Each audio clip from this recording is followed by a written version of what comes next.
অনেক দিন তো হয়ে গেল ক্রিকেট বিশ্বে দুই পরাশক্তি ভারত ও পাকিস্তানের মধ্যে কোনো দ্বিপাক্ষিক সিরিজ দেখছে না ভক্তরা।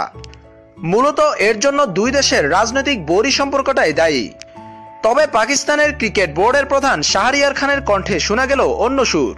তিনি দাবি করেছেন চ্যাম্পিয়ন্স ট্রফির ফাইনালে পাকিস্তানের সঙ্গে ভারত হারার পর এখন ভারত পাকিস্তানকে ভয় পাচ্ছে। তিনি আরও দাবি করেন এটি তো সবাই জানে, নতুন করে বলার আর কিছুই নেই।